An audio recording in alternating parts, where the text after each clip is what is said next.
Wikipedia द्वारा प्रकाशित बजरंगी भाईजान 2015 की भारतीय हिंदी भाषा की कॉमेडी ड्रामा फिल्म है जो कबीर खान द्वारा सह-लिखित और निर्देशित है, जो पटकथा लेखक वी. विजयेंद्र प्रसाद की मूल कहानी पर आधारित है और सलमान खान, रॉकलाइन वेंकटेश और कबीर खान द्वारा निर्मित है।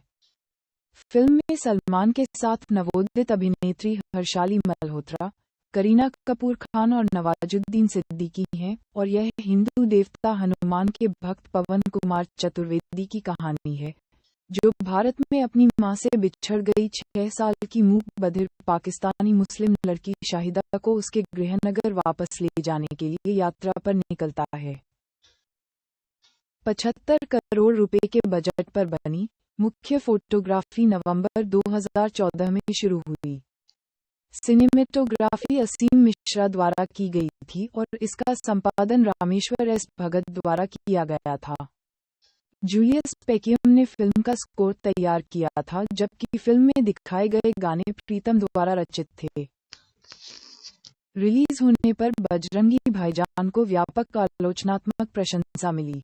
आलोचकों ने इसकी कहानी, संवाद, संगीत, छायांकन, निर्देशन और कलाकारों के प्रदर्शन की प्रशंसा की, विशेष रूप से सलमान खान, सिद्दीकी और मल्होत्रा की। ये फिल्म एक बड़ी व्यावसायिक सफलता बन गई, जिसने दुनिया भर में 918.18 करोड़ रुपए की कमाई की और वर्तमान में ये 5वीं सबसे ज्यादा कमाई करने वाली हिंदी फिल्म है। यह उस साल की सबसे ज्यादा कमाई करने वाली भारतीय फिल्म भी थी। इसने 63वें राष्ट्रीय फिल्म पुरस्कारों में संपूर्ण मनोरंजन प्रदान करने वाली सर्वश्रेष्ठ लोकप्रिय फिल्म का राष्ट्रीय फिल्म पुरस्कार जीता और 61वें फिल्मफेयर पुरस्कारों में सर्वश्रेष्ठ फिल्म, सर्वश्रेष्ठ निर्देशक और सर्वश्रेष्ठ अभिनेता सहित 4 पुरस्कारों के लिए नामांकित किया गया और सर्वश्रेष्ठ कहानी का पुरस्कार जीता। इसे चीन के 2015 डॉबन फिल्म पुरस्कारों में सर्वश्रेष्ठ विदेशी फिल्म के लिए भी नामांकित किया गया था। दिसंबर 2021 में सलमान खान ने घोषणा की कि एक सीक्वल विकसित किया जा रहा है, जिसे प्रसाद लिखने के लिए तैयार हैं। कथानक: पाकिस्तान के आजाद कश्मीर के सुल्तानपुर की सुरम्य पहाड़ियों के बीच शाहिदा नाम की 6 साल की गूंगी लड़की रहती है। एक दोपहर वह एक पहाड़ी पर खेल रही थी, तभी गलती से वह पहाड़ी से गिर गई। जब वह दिन के अंत तक घर नहीं लौटी, तो ग्रामीणों ने एक खोज दल का आयोजन किया। घंटों की खोज के बाद उन्हें पहाड़ी से निकली एक शाखा पर छोटी लड़की मिली। वह पूरे दिन उसमें फंसी रही, लेकिन अपनी विकलांगता के कारण मदद के लिए फोन नहीं कर सकी। अगली सुबह उसके माता-पिता और पड़ोसी चर्चा करते हैं कि उसकी मदद के लिए क्या किया जाना चाहिए। एक वृद्ध व्यक्ति ने सुझाव दिया कि वे उसे दिल्ली, भारत में सूफी संत निजामुद्दीन औलिया की दरगाह पर ले जाएं। धार्मिक परिवार का मानना है कि पवित्र मंदिर का दौरा करने से शांति और खुशी मिलेगी और सबसे महत्वपूर्ण बात यह है कि शाहिदा की वाणी बहाल हो जाएगी। पूर्व सैनिक होने के नाते शाहिदा के पिता को यकीन है कि उन्हें भारत का वीजा नहीं दिया जाएगा। इसलिए उनकी मां रजिया पहली बार गांव से दूर यात्रा करने का बीड़ा उठाती हैं। अधिकांश भाग में यात्रा योजना के अनुसार चलती है। दोनों मंदिर पहुंचते हैं, प्रसाद का भुगतान करते हैं और अपने देश वापस जाने के लिए ट्रेन में बैठ जाते हैं। वापसी यात्रा पर ट्रेन रात में मरम्मत के लिए रुकती है। जब सभी लोग सो रहे होते हैं, शाहिदा की नजर ट्रेन के ठीक बाहर एक गड्ढे में फंसी एक भीड़ पर पड़ती है। वह जानवर की मदद के लिए बाहर जाने से पहले ज्यादा नहीं सोचती। हालांकि उसके अपनी मां के पास लौटने से पहले ट्रेन फिर से शुरू हो जाती है। छोटी लड़की उसकी ओर दौड़ती है, लेकिन अंततः पीछे रह जाती है और अपनी मां की तरह जाने की बेताब कोशिश में वह एक मालगाड़ी पर चढ़ जाती है। लेकिन उसे निराशा हुई, यह उल्टे रास्ते पर चला जाता है और भारत के कुरुक्षेत्र में रुक जाता है। रजिया को पता चला कि उसकी बेटी गायब है और उसने ट्रेन रोक दी। जिस ट्रैक पर वह खो गई थी, उसके आसपास लड़की की तलाश के लिए पुलिसकर्मियों को नियुक्त किया गया है। हालांकि वे उसे नहीं ढूंढ सकते क्योंकि शाहिदा पहले ही एक अलग जगह पर पहुंच चुकी है। रजिया अपने पति से मिलती है जो अपनी बेटी के बारे में चिंतित है।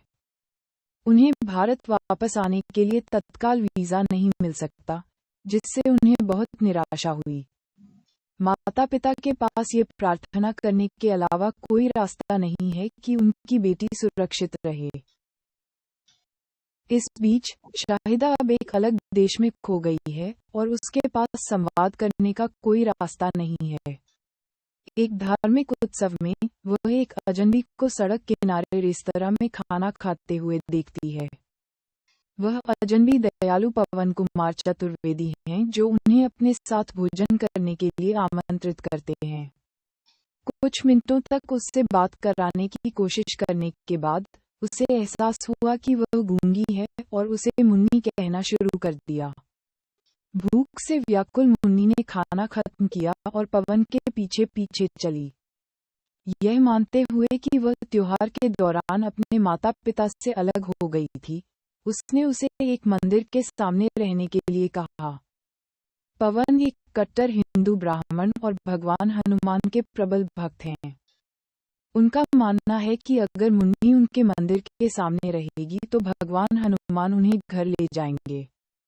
जब मुन्नी फिर भी उसका पीछा नहीं छोड़ती तो वह उसे थाने ले आता है, लेकिन चूंकि वह उन्हें अपने माता पिता के बारे में कोई विवरण नहीं बता सकती, इसलिए पुलिस केवल किसी के लापता होने की शिकायत दर्ज करने का इंतजार कर सकती है। जब तक उसके माता पिता नहीं मिल जाते, मुन्नी को रहने के लिए जगह की जरूरत होती है, इसलिए पवन उससे अपने साथ ले जाता है। दिल्ली में अपने घर जाते समय वह मुन्नी से कहता है कि अगर वह भविष्य में कभी बात करे तो उसे मामा कहकर बुलाए। वह अलग अलग भारतीय शहरों का नाम लेना भी शुरू कर देता है और उससे सिर हिलाने को कहता है कि क्या उसे पता है कि उसके माता पिता किस शहर में हैं। बस में सभी यात्री उसकी मदद करते हैं, लेकिन उनमें से कोई भी भारत के बाहर के शहरों का नाम नहीं बताता है। जैसे ही वे बात करते हैं, पवन सभी को बताता है कि वह काम के लिए दिल्ली कैसे आया। एक फ्लैशबैक उस समय को दर्शाता है जब वह हाई स्कूल में था। वह एक औसत छात्र था जो कभी भी अंतिम परीक्षा उत्तीर्ण नहीं कर सका। उसके सभी दोस्त धोखा देकर अपनी जिंदगी गुजारते रहे, लेकिन पवन ने भगवान हनुमान का सच्चा भक्त होने के कारण धोखा देने या झूठ बोलने से इनकार कर दिया। आखिरकार वह अपना 11वां प्रयास पास कर गए और काम की तलाश में दिल्ली आ गए। वह अपने पिता के मित्र पांडे के साथ रहे, जो एक कट्टर हिंदू थे और उन्होंने किसी भी अन्य धर्म के अनुयायियों को अपने घर में प्रवेश करने से मना कर दिया था। पांडे की बेटी रसिका ने पवन को अपने पढ़ाए स्कूल में नौकरी की पेशकश की और उसके मासूम व्यक्तित्व से प्यार हो गया। लेकिन एक सख्त पिता होने के नाते पांडे ने पवन से अपनी बेटी की शादी करने से पहले अपना घर बनाने के लिए कहा। तब से भी पवन और रसिका पैसे इकट्ठा करने के लिए कड़ी मेहनत कर रहे हैं। दोनों अगले साल किसी समय शादी करने वाले हैं। बस में हर कोई उसकी कहानी से प्रभावित है। वह और मुन्नी उसके घर पहुंचते हैं जहां रसिका उनका स्वागत करती है। उसे खुशी है कि पवन एक जरूरतमंद छोटी लड़की की मदद कर रहा है, लेकिन पांडे को ऐसा नहीं लगता। उसे इस बात की चिंता है कि मुन्नी किसी दूसरे धर्म की है। पवन ने तर्क दिया कि वह अपनी गोरी त्वचा के कारण हिंदू है और पांडे को उसे 1 महीने के लिए रहने देने के लिए मनाता है। मुन्नी अपने माता पिता की याद में हर दिन रोती है, भले ही पवन और रसिका उसे अपनी बेटी की तरह मानते हैं। चूंकि पूरा परिवार शाकाहारी है और मुन्नी को हर भोजन के साथ मांस खाने की आदत है, वह शायद ही कभी अपना खाना खत्म करती है।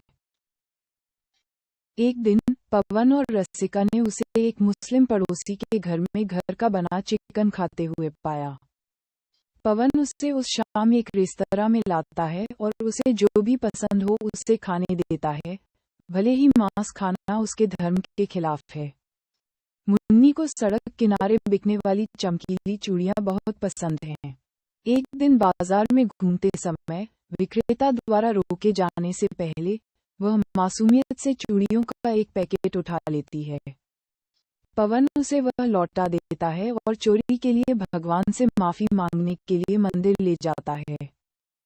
जैसे ही वह उसे हाथ जोड़ना सिखाता है, मुन्नी पास की एक मस्जिद में घुस जाती है।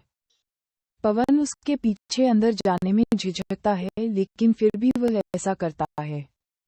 उसे बहुत आश्चर्य हुआ जब उसने उसे एक धर्मस्थल के सामने कुरान पढ़ते हुए देखा। कुछ मिनटों के लिए उसे ऐसा लगता है जैसे उसने उसे धोखा दिया है, क्योंकि उसने कभी किसी मुस्लिम से दोस्ती नहीं की होगी। लेकिन रसिका उसे एहसास दिलाती है कि वह मुस्लिम होने से पहले एक इंसान है। उसे इस बात से नफरत है कि उसके पिता लोगों के साथ उनके धर्म के कारण भेदभाव करते हैं और वह चाहती है कि पवन अलग हो। पवन समझ जाता है और मुन्नी को लेने के लिए मस्जिद में भागता है, लेकिन अब तक वह वहां से जा चुकी होती है। जैसे ही वह घबराकर उसकी तलाश करता है, वह दौड़कर उसके पास आती है और उसे कसकर गले लगा लेती है। उस पल में वह अपने धर्म के खिलाफ जाने के अतार्किक डर पर काबू पाते हुए उसे पूरी तरह से स्वीकार कर लेता है। उस रात पाकिस्तान और भारत के खिलाफ क्रिकेट मैच है। पूरा परिवार इसे टीवी पर देखता है और भारत के लिए जयकार करता है, सिवाय मुन्नी के जो पाकिस्तान के स्कोर पर जयकार करती है। जब पाकिस्तानी टीम गेम जीतती है तो वह टीवी पर नाचती है और उनके झंडे को चूमती है। पवन उसके पास आता है और उससे पूछता है कि क्या वह पाकिस्तान से है। कई हफ्तों तक हर भारतीय शहर में सिर हिलाने के बाद मुन्नी ने आखिरकार हाँ में सिर हिलाया। पांडे गुस्से में है। मुस्लिम होना काफी बुरा था, लेकिन चूंकि लड़की पाकिस्तान से है, इसलिए वह अब उसे अपने घर में रहने की इजाजत नहीं दे सकते। पवन ने उसे अगले दिन पाकिस्तानी दूतावास को सौंपने का वादा किया। हालांकि दूतावास कर्मचारी उसे बिना पासपोर्ट के वीजा की अनुमति नहीं दे सकता। मुन्नी के मामले में वे उसका असली नाम भी नहीं जानते, इसलिए वीजा आवंटन असंभव है। इसके अलावा दूतावास के सामने एक दंगा होता है, जिससे 1 महीने के लिए सभी वीजा प्रक्रिया बंद हो जाती है। अंतिम उपाय के रूप में पांडे के सुझाव पर पवन उसे एक ट्रैवल एजेंट के पास ले जाता है। एजेंट छोटी लड़की को सीमा के दूसरी ओर ले जाने का वादा करता है और 1 लाख रुपये मांगता है। पवन और रसिका ने मुन्नी की मदद के लिए अपने घर के लिए एकत्र की गई धनराशि छोड़ दी। अगले दिन पवन अनिच्छा से मुन्नी को ट्रैवल एजेंट के कार्यालय में लाता है और अश्रुपूर्ण विदाई के बाद चला जाता है। घर के रास्ते में उसने एक सड़क विक्रेता को चमचमाती चूड़ियां बेचते हुए देखा। उसे याद आया कि मुन्नी को वे पसंद थे और उसने उसके लिए एक खरीद लिया। हालांकि ट्रैवल एजेंट के कार्यालय लौटने पर उसे पता चला कि उसके साथ धोखा हुआ है। एजेंट छोटी लड़की को वेश्यालय में ले गया है और उसे वेश्यावृत्ति के लिए बेचने वाला है। अन्यथा शांतचित्त पवन एजेंट को मुन्नी के बिल गिनते देखकर अपना आपा खो देता है। वह उस आदमी को खिड़की से बाहर फेंक देता है और मुन्नी को फिर से घर ले आता है। मुन्नी को घर लाने का फैसला पवन ने खुद ही किया है। हालांकि उसका पाकिस्तानी गांवों के बारे में कोई संबंध या विचार नहीं है, फिर भी वह अपना बैग पैक करता है और सीमा की ओर बढ़ जाता है। इससे कुछ मील दूर उनकी मुलाकात अली नाम के एक गुप्त एजेंट से होती है, जो अवैध रूप से लोगों को एक सुरंग के माध्यम से दूसरी तरफ ले जाता है। मुन्नी की कहानी सुनने के बाद वह उन्हें मुफ्त में ले जाने के लिए तैयार हो जाता है। जब वे सीमा के पाकिस्तान की ओर पहुंचते हैं तो अली भाग जाता है, लेकिन भगवान हनुमान का भक्त होने के कारण पवन गार्ड से अनुमति मांगे बिना जाने से इनकार कर देता है। जब अधिकारी उसे ढूंढते हैं तो वे उसकी पिटाई करते हैं, जबकि मुन्नी ये देखती है और रोती है। पीटे जाने के दौरान भी पवन हंसने का नाटक करता है ताकि छोटी बच्ची डरे नहीं। उसकी यात्रा का कारण जानने के बाद प्रधान सैनिक ने उससे अगले दौर के लिए लौटने से पहले अगले 10 मिनट में जो कुछ भी वह करना चाहता है उससे करने के लिए कहा। पवन ने उनका इंतजार करने का फैसला किया क्योंकि उन्होंने अभी भी उसे अनुमति नहीं दी है। हालांकि यह विचार मूर्खतापूर्ण है और उसे फिर से पीटा जाता है, अंततः सैनिकों की अनुमति से उसे जाने दिया जाता है। अगले दृश्य में वह और मुन्नी एक रेस्तरां में हैं। मुन्नी एक पुलिस वाले की हथकड़ी देखती है और यह सोचकर उसे चुरा लेती है कि यह एक कंगन है। पुलिस को पता चल जाता है और पासपोर्ट की कमी के कारण पवन को भारतीय जासूस बताकर जेल में डाल दिया जाता है। तभी हमारा परिचय एक संघर्षशील पत्रकार चांद नवाब से होता है। उससे कथित जासूस के बारे में पता चलता है और वह उसका साक्षात्कार लेने के लिए पुलिस स्टेशन भागता है। उसे पवन से कुछ अस्पष्ट उत्तर मिलते हैं और वह मीडिया कंपनी को सूचित करता है, जो उसे गंभीरता से नहीं लेती है। थाने के अंदर एक पुलिसकर्मी पवन से पूछताछ करता है, लेकिन उसकी किसी भी बात पर विश्वास करने से इनकार कर देता है। अचानक मुन्नी टेबल कैलेंडर पर एक तस्वीर देखती है और उसे अपने गांव के रूप में पहचानती है। जब तक पुलिसकर्मी मुन्नी से जबरदस्ती मुंह नहीं खुलवाता, तब तक पवन बहुत खुश हो जाता है। पवन अपना आपा खो देता है और उस आदमी पर हमला कर देता है और अपने लिए और अधिक परेशानी को आमंत्रित कर लेता है। वह अधिकारियों को हराने और पुलिस से भागने में सफल हो जाता है। नवाब उसे भागते हुए देखता है और उसके पीछे पीछे चलता है। वे बस में चढ़ते हैं, जहां पवन कंडक्टर को उनकी मंजिल दिखाता है और उसे मुन्नी की कहानी भी बताता है। ये पता चलने के बाद कि वह वास्तव में एक अच्छा इंसान है, नवाब और बाकी यात्री उसकी मदद करने का फैसला करते हैं। जब पुलिस उनकी तलाश में आती है तो वे उसे और मुन्नी को बस की छत पर छिपा देते हैं। रात में नवाब, पवन और मुन्नी एक मस्जिद में रुकते हैं। आजाद नाम का एक धार्मिक विद्वान भी उनकी मदद करता है और कथित जासूस की तलाश में पूरे शहर में तलाशी कर रहे पुलिसकर्मियों से उन्हें छुपाता है। आजाद के एक छात्र ने चित्र पर स्विट्जरलैंड लिखा देखा, जिससे मुन्नी ने अपना गांव समझा। समूह एक स्थान पर वापस आ गया है। उसके बाद आजाद पवन और नवाब को बुर्का पहनाता है और पुलिस को देखे बिना उन्हें शहर से बाहर भेजने में कामयाब होता है। पवन, जो कुछ सप्ताह पहले इस्लाम से बेखबर थे, अपने पारंपरिक परिधानों में अजीब महसूस करते हैं। वह अपने भगवान से माफी मांगता है, लेकिन मुन्नी के लिए कुछ भी करने को तैयार है। अगले कुछ दिनों तक पवन और नवाब मुन्नी को कई अलग अलग जगहों पर ले जाते हैं और लोगों से पूछते हैं कि क्या वे उसे जानते हैं। नवाब उनकी यात्रा और मुन्नी और पवन के रिश्ते के बारे में सब कुछ दस्तावेज करता है। वह वृत्तचित्र को समाचार चैनलों को बेचने की कोशिश करता है, लेकिन उन्होंने ये कहते हुए इसे प्रसारित करने से इनकार कर दिया कि यह उबाऊ है। उन्हें समाचार फैलाने का दूसरा तरीका ढूंढना होगा ताकि इंटरनेट पर मौजूद लोग मदद कर सकें। एक दिन वे एक प्रसिद्ध मस्जिद में जाते हैं, जहां उन्हें पुलिसकर्मी उनकी तलाश करते हुए मिलते हैं। नवाब को पता चलता है कि उसके कैमरामैन दोस्त का इस्तेमाल पुलिस उनके ठिकाने के बारे में जानकारी इकट्ठा करने के लिए कर रही है। तीनों तुरंत पवित्र स्थान से भाग जाते हैं और पुलिस का ध्यान भटकाने के लिए कैमरामैन को झूठी जानकारी देते हैं।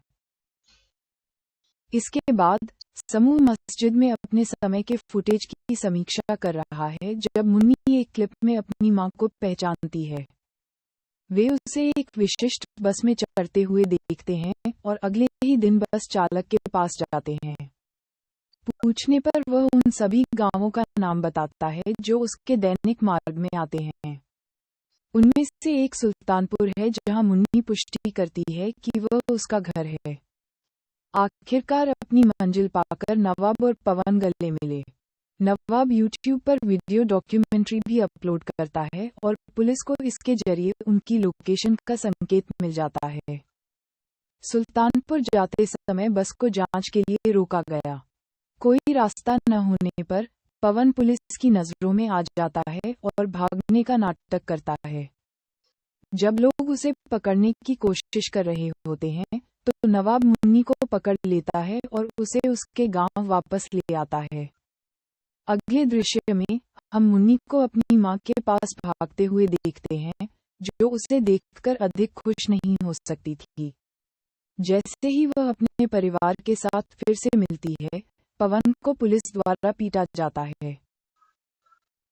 YouTube पर डॉक्यूमेंट्री वायरल हो जाती है और बड़े समाचार चैनल कहानी को कवर करना शुरू कर देते हैं। आखिरकार लोगों को पता चलता है कि पवन जासूस नहीं है और उसे एक छोटी लड़की की मदद करने के लिए जेल में रखा जा रहा है। भारतीय और पाकिस्तानी दोनों ही लोग उन्हें अपना पूरा समर्थन देते हैं, लेकिन पाकिस्तानी अधिकारियों ने उन्हें जाने से मना कर दिया। उन्होंने उसे जेल में यातनाएं दी, घंटों तक पीटा, उसकी आखिरी सांस तक उसे पानी में डुबाया और भूखा रखा। इसके बाद नवाब ने एक और वीडियो जारी किया, इस बार एक बड़े मंच पर लोगों से सीमा पर इकट्ठा होने और यह सुनिश्चित करने के लिए कहा कि पवन सुरक्षित रूप से घर पहुंच जाए। योजना काम करती है और दोनों तरफ से कई लोग भीड़ में सीमा पर आ जाते हैं। भीड़ में रसिका और उनका परिवार भी शामिल है, जो उनके घर आने का इंतजार कर रहे हैं। आखिरकार अधिकारियों को पीछे हटना पड़ा। जैसे ही पवन सीमा पार करता है, भीड़ उसके नाम का नारा लगाने लगती है। फिर हम मुन्नी को भीड़ के बीच हाथ हिलाते हुए देखते हैं, लेकिन उसे बुलाने में असमर्थ हैं।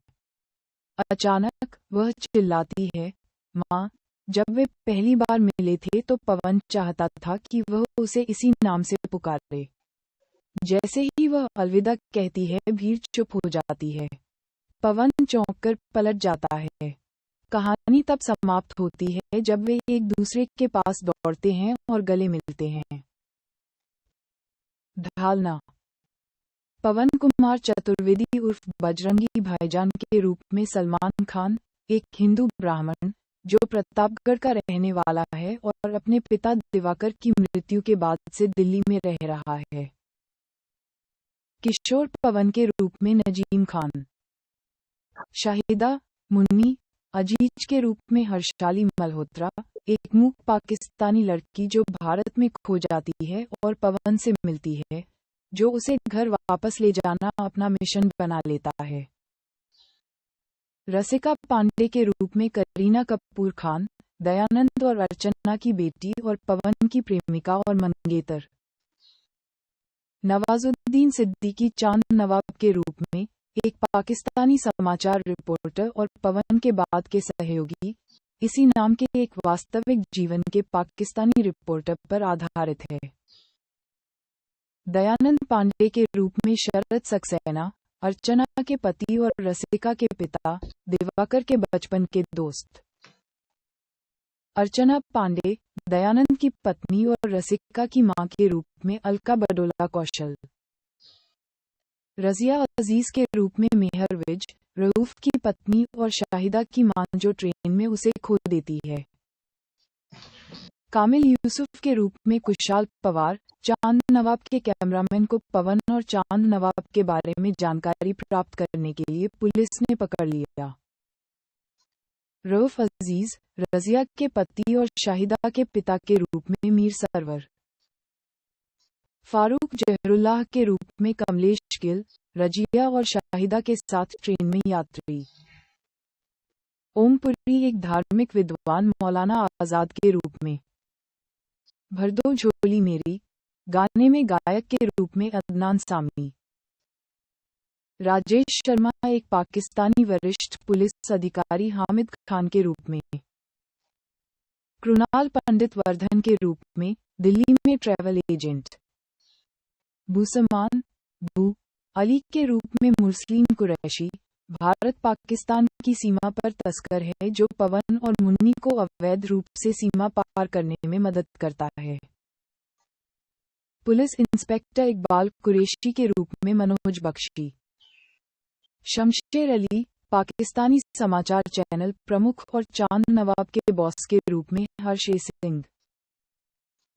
एनडीटीवी के रिपोर्टर पंकज वर्मा के रूप में युद्धवीर दहिया। दिवाकर प्रसाद चतुर्वेदी के रूप में अतुल श्रीवास्तव पवन के पिता और दयानंद के बचपन के दोस्त, जिन्होंने पवन को उसकी असफलताओं के लिए डांटा था। उत्पादन विकास फिल्म के कहानीकार विजयेंद्र प्रसाद ने कहा कि फिल्म का विचार 1987 की तेलुगु फिल्म पसिफिदी प्रणाम से प्रेरित था, जो खुद मलयालम फिल्म पूविनु पुतिया पूंथेनल की रीमेक है। प्रसाद ने उस कहानी से भी प्रेरणा ली जो उन्होंने एक पाकिस्तानी जोड़े के बारे में सुनी थी जो अपनी बेटी की दिल की सर्जरी के लिए भारत आ रहे थे। ये भी नोट किया गया है कि मुख्य कथानक 2006 की कन्नड़ फिल्म कल्लारली हुआई के बराबर है। कबीर खान ने कहा कि बजरंगी भाईजान की स्क्रिप्ट उनके अपने कुछ अनुभवों से प्रभावित थी। उन्होंने हिंदू महाकाव्य रामायण के प्रभाव पर ध्यान दिया, जिसे वे बचपन में रामलीला नाटकों में देखा करते थे, और विशेष रूप से हिंदू देवता बजरंगी, जिन्होंने एक बच्चे के रूप में उन पर एक मजबूत छाप छोड़ी थी। उन्होंने महसूस किया कि बजरंगी एक ऐसा चरित्र था जिसे भारत में हिंदू और मुसलमानों सहित सभी धार्मिक समुदायों के लोग प्यार करते थे, क्योंकि बजरंगी ने कई भारतीय बच्चों के लिए खुशी और मनोरंजन लाया था। खान ने आंशिक रूप से 1980 के दशक से भारत में धार्मिक सांप्रदायिकता के उदय के जवाब में और विशेष रूप से बजरंग दल, एक हिंदू कट्टरपंथी संगठन के जवाब में, जिसने हिंसक सांप्रदायिक उद्देश्यों के लिए बजरंगी को नियुक्त किया और 2002 के घातक गुजरात दंगों में केंद्रीय भूमिका निभाई, बजरंगी भाईजान लिखना शुरू किया, जिससे बजरंगी नाम का सांप्रदायिक अर्थ हो गया। उन्होंने सभी समुदायों के लिए बजरंगी को पुनः प्राप्त करने और हिंदुओं और मुसलमानों को एक साथ लाने के तरीके के रूप में 2013 में बजरंगी भाईजान लिखना शुरू किया। फिल्म के कास्टिंग डायरेक्टर मुकेश छाबड़ा थे। प्रधान फोटोग्राफी मुख्य फोटोग्राफी 3 नवंबर 2014 को नई दिल्ली में शुरू हुई, जिसमें सलमान खान और करीना कपूर खान ने भाग लिया। दूसरा फिल्मांकन शेड्यूल एनडी स्टूडियो, करजत में हुआ। फिल्म का तीसरा शेड्यूल राजस्थान के मंडावा में आयोजित किया गया था। 7 जनवरी 2015 को खान को मंडावा के महल के शीर्ष पर एक युवा लड़के के साथ क्रिकेट खेलते हुए देखा गया था। 10 जनवरी 2015 को खान ने राजस्थान के झुंझुनू जिले में स्कूली छात्रों के साथ शूटिंग की। फिल्म की शूटिंग 20 मई को पूरी हो गई। फिल्म के कुछ सीन खान के पनवेल फार्म हाउस पर शूट किए गए थे। शूटिंग कश्मीर घाटी में सोनमर्ग और जोजिला जैसी जगहों पर भी हुई। फिल्म का क्लाइमैक्स सोनमर्ग में था, जीवास ग्लेशियर के पास लगभग 7000 लोगों के साथ शूट किया गया था। नवाजुद्दीन सिद्दीकी का किरदार चांद नवाब एक वास्तविक चरित्र चांद नवाब से प्रेरित था, जो 2008 में कराची स्थित इंडस न्यूज के साथ था। संगीत शुरुआत में AR रहमान से फिल्म का संगीत तैयार करने के लिए बातचीत चल रही थी, हालांकि उन्होंने फिल्म साइन नहीं की। संगीत तब कबीर खान के सामान्य सहयोगियों द्वारा तैयार किया गया था, जिसमें प्रीतम ने गाने तैयार किए थे और जूलियस पेकियम ने स्कोर तैयार किया था। गाने के बोल मयूर पुरी, अमिताभ भट्टाचार्य, नीलेश मिश्रा, शब्बीर अहमद और कौसर मुनीर ने लिखे थे, जबकि जूलियस पेकियम ने संगीत तैयार किया था। फिल्म का साउंड ट्रैक सुपरहिट हो गया। अदनान सामी द्वारा गाया गया गाना भर दो झोली 2015 के सबसे हिट गानों में से एक है। साउंड ट्रैक एल्बम में 11 ट्रैक शामिल हैं, जिसे 17 जून 2015 को रिलीज किया गया था। तू चाहिए और सेल्फी ले ले रे चार्टबस्टर बन गए।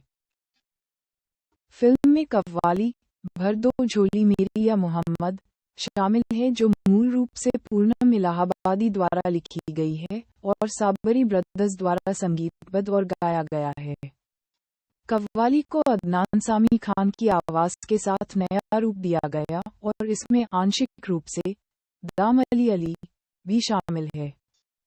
EMI पाकिस्तान और साबरी ब्रदर्स के उत्तराधिकारी अमजद साबरी ने अलग-अलग मामलों में फिल्म और कव्वाली के निर्माताओं के खिलाफ कानूनी कार्रवाई की मांग की है। ट्रैक सूचीकरण मुक्त करना। शुरुआत में ईद 2014 की रिलीज के रूप में घोषित की गई। फिल्म को 12 जनवरी 2014 को पुनर्निर्धारित किया गया था। बजरंगी भाईजान को ईद से एक दिन पहले 17 जुलाई 2015 को क्रमशः भारत में 4500 स्क्रीन और विदेशों में 1000 स्क्रीन पर रिलीज किया गया था। ये फिल्म भारत के बाहर 50 देशों में भी 700 से ज्यादा स्क्रीन्स पर रिलीज हुई थी। नवंबर 2017 में ये घोषणा की गई थी कि देश में आमिर खान की दंगल की सफलता के बाद बजरंगी भाईजान को चीन में रिलीज किया जाएगा। दिसंबर 2017 में ये घोषणा की गई थी कि फिल्म 2018 में वहां रिलीज होगी। घोषणा से पहले बजरंगी भाईजान को चीन में काफी पसंद किया गया था, जहां लोकप्रिय फिल्म साइट डॉबन पर इसकी औसत रेटिंग 10 में से 8.6 है, जिसमें 70,000 से अधिक वोट हैं। ये 2015 की शीर्ष विदेशी फिल्मों की डॉबन की सूची में चौथे स्थान पर रही।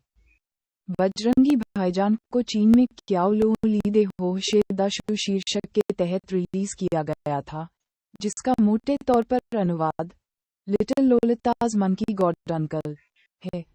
मंकी गॉड बजरंगी का मोटा अनुवाद है, जबकि लिटिल लोलिता और चाचा पात्रों का संदर्भ देते हैं। चीनी संस्करण की लंबाई भी घटाकर 140 मिनट कर दी गई। जनवरी 2018 में ये घोषणा की गई थी कि आमिर खान की दंगल और सीक्रेट सुपरस्टार की चीनी बॉक्स ऑफिस सफलता और बजरंगी भाईजान के सकारात्मक वर्ड ऑफ माउथ के आधार पर फिल्म को चीन में 8000 स्क्रीनों पर व्यापक रिलीज मिलेगी। फिल्म 2 मार्च 2018 को चीन में रिलीज हुई। 6 फरवरी 2018 को फिल्म की 29 चीनी शहरों में एडवांस स्क्रीनिंग हुई, जिसे दर्शकों से सकारात्मक प्रतिक्रिया मिली। 25 फरवरी 2018 को इसका सीमित पूर्वावलोकन भी किया गया था। 27 फरवरी 2018 को फिल्म के चीन प्रीमियर में कबीर खान और हर्षाली मल्होत्रा ने भाग लिया था। इसकी रिलीज की तारीख 2 मार्च 2018 है, जो लेंटन फेस्टिवल का प्रतीक है, जो परिवारों के एक साथ आने का जश्न मनाता है। इसे तुर्की में 17 अगस्त 2018 को 190 स्क्रीन्स पर रिलीज किया गया था। पहले सप्ताहांत में इसने 8,389 दर्शकों की संख्या के साथ लगभग $89,796 की कमाई की। ये फिल्म जापान में 18 जनवरी 2019 को बाजुरंगी ओजीसंतो शीर्षक के साथ रिलीज हुई, जिसका अनुवाद अंकल बजरंगी और एक छोटा खोया हुआ बच्चा है। फिल्म का विपणन प्रभात चौधरी के स्वामित्व वाली मुंबई स्थित स्पाइस पीआर नामक कंपनी द्वारा किया गया था।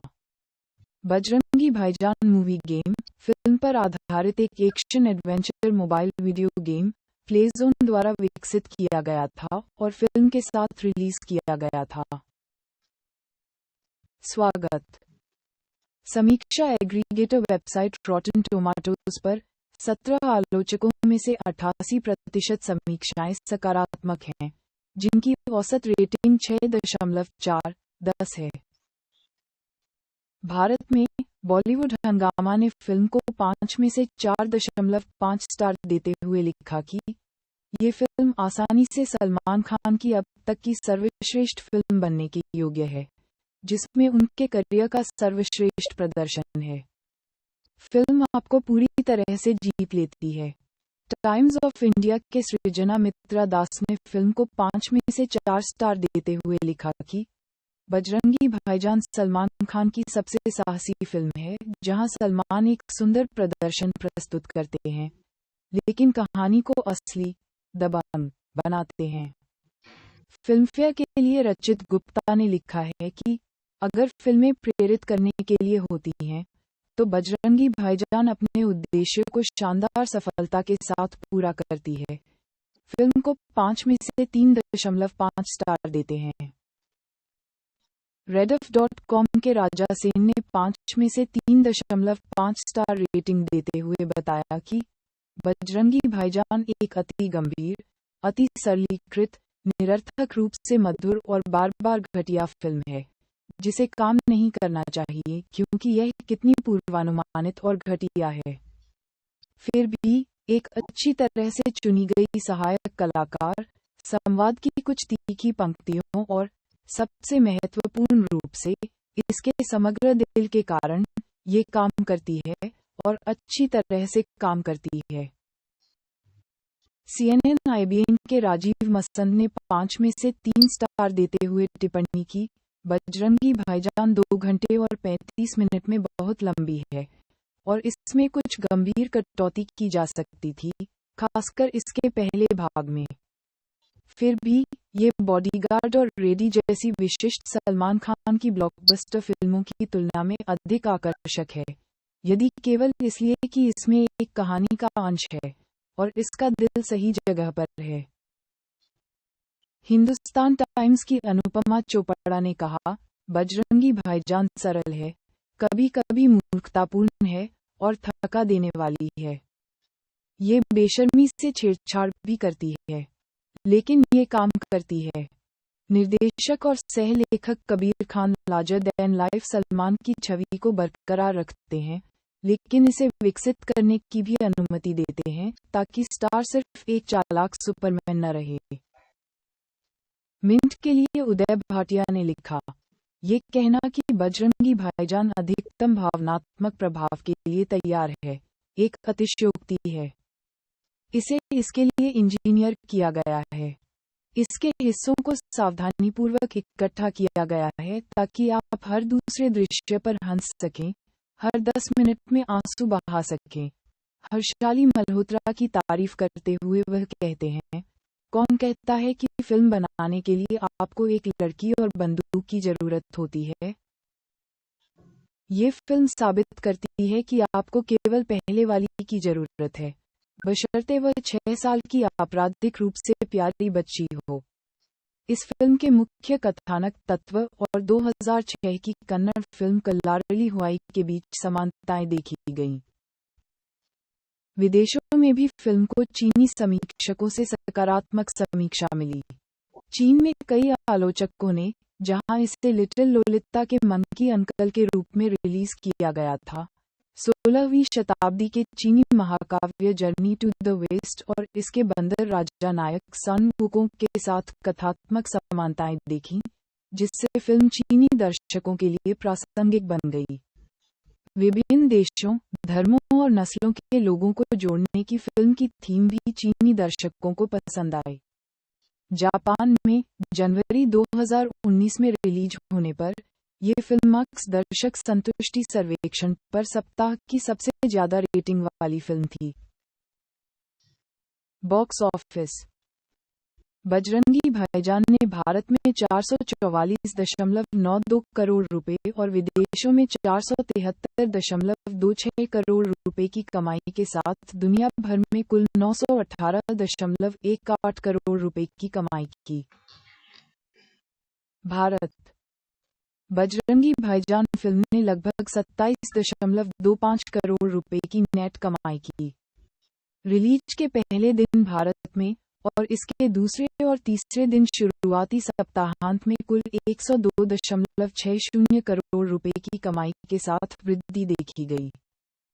फिल्म ने भारत में कुल जीवनकाल 320.34 करोड़ रुपए और कुल 444.92 करोड़ रुपए की कमाई की। प्रवासी बजरंगी भाईजान ने पहले सप्ताहांत में $8 मिलियन की कमाई की और विदेशी बाजारों में कुल $74.40 मिलियन की कमाई की। फिल्म ने यूएस कनाडा में अपने पहले सप्ताहांत में लगभग $2.45 मिलियन की कमाई की है। बजरंगी भाईजान ने कमाए रु. रिलीज के पहले 3 दिनों में पाकिस्तान में 4.5 करोड़ और बाद में रु. पहले हफ्ते में 6 करोड़ रु. बजरंगी भाईजान की 10 दिनों की विदेशी कमाई 17 मिलियन अमेरिकी डॉलर से अधिक थी। 2 सप्ताह के अंत में बजरंगी भाईजान ने विदेशों में 20 मिलियन अमेरिकी डॉलर की कमाई की। बजरंगी भाईजान ने 17 दिनों में विदेशों में लगभग 23.5 मिलियन डॉलर की कमाई की। बजरंगी भाईजान ने फारस की खाड़ी क्षेत्र में 47.9 करोड़ रुपए के कलेक्शन के साथ एक सर्वकालिक रिकॉर्ड बनाया और हैप्पी न्यू ईयर और धूम 3 जैसी फिल्मों को पछाड़ते हुए इस क्षेत्र में सबसे ज्यादा कमाई करने वाली फिल्म बन गई। बॉक्स ऑफिस इंडिया के मुताबिक फिल्म ने सभी विदेशी बाजारों में बेहतरीन प्रदर्शन किया है। बजरंगी भाईजान ने यूनाइटेड किंगडम में 26,62,115 पाउंड की कमाई की, जहां ये 2015 की सबसे ज्यादा कमाई करने वाली विदेशी भाषा की फिल्म बन गई। अब तक की 11वीं सबसे ज्यादा कमाई करने वाली विदेशी भाषा की फिल्म और दूसरी सबसे ज्यादा कमाई करने वाली विदेशी भाषा की भारतीय फिल्म बन गई। हांगकांग में फिल्म ने 2016 में $13,64,088 की कमाई की। चीन में रिलीज होने के 26 दिनों के बाद ये फिल्म विदेशी बाजारों से 500 करोड़ रुपए से अधिक की कमाई करने वाली तीसरी भारतीय फिल्म बन गई। चीन में 2 मार्च 2018 को अपने शुरुआती दिन में फिल्म ने 2.29 मिलियन अमेरिकी डॉलर की कमाई की और दैनिक चीन बॉक्स ऑफिस पर 7वें नंबर पर रही। सीक्रेट सुपरस्टार, हिंदी मीडियम और दंगल के बाद ये चीन में किसी भारतीय फिल्म की चौथी सबसे बड़ी ओपनिंग है, जबकि बजरंगी भाईजान ने चीन में 3 इडियट्स की लाइफटाइम कमाई को भी पार कर लिया है। अपने दूसरे दिन बजरंगी भाईजान ने $3 और 11 सेंट मिलियन की कमाई की और 2 दिन में $5 और 36 सेंट मिलियन की कमाई के साथ शीर्ष 5 में प्रवेश किया। इसने अपने तीसरे दिन में $3 और 13 सेंट मिलियन की अतिरिक्त कमाई की, जिससे इसे शुरुआती सप्ताहांत में $9 मिलियन की कमाई मिली। ये केवल सीक्रेट सुपरस्टार और दंगल के बाद किसी भारतीय फिल्म के लिए तीसरा सबसे बड़ा शुरुआती सप्ताहांत है और यह आमिर खान अभिनीत नहीं बल्कि सबसे ज्यादा कमाई करने वाली भारतीय फिल्म बन गई है। बजरंगी भाईजान के सफल शुरुआती सप्ताहांत का श्रेय मजबूत वर्ड ऑफ माउथ को दिया गया है, जो उच्च दर्शकों की रेटिंग से उत्पन्न हुआ है, जैसे कि डॉबन पर 8.6 और माओयान पर 9.7। अपनी रिलीज के 14वें दिन फिल्म ने $1 और 13 सेंट मिलियन की कमाई की और चीनी बाजार में 200 करोड़ रुपए से अधिक की कमाई करने वाली पहली भारतीय फिल्म बन गई, जिसमें आमिर खान नहीं थे और तब तक $31 और 12 सेंट मिलियन की कमाई कर ली थी। 31 दिनों में फिल्म ने $48 मिलियन की कुल कमाई की थी। फिल्म के दर्शकों में लगभग 60% महिलाएं और 40% पुरुष थे और अधिकांश 20-34 आयु वर्ग के थे। ये star wars the last JD को पीछे छोड़ते हुए 2018 की पहली तिमाही के दौरान चीन में सीक्रेट सुपरस्टार और ब्लैक पैंथर और पैसिफिक रिम अपराइजिंग सहित अन्य अमेरिकी फिल्मों के बाद 7वीं सबसे ज्यादा कमाई करने वाली फिल्म बन गई। पुरस्कार परिणाम दिसंबर 2021 में खान ने पुष्टि की कि फिल्म का सीक्वल स्क्रिप्टिंग चरण में था और विजयेंद्र प्रसाद स्क्रिप्ट लिख रहे हैं। उस महीने के अंत में खान ने पुष्टि की कि फिल्म का नाम पवन पुत्र भाईजान रखा गया है। खान ने 19 दिसंबर 2021 को आरआरआर के हिंदी प्री रिलीज इवेंट के दौरान आधिकारिक तौर पर इसकी घोषणा भी की।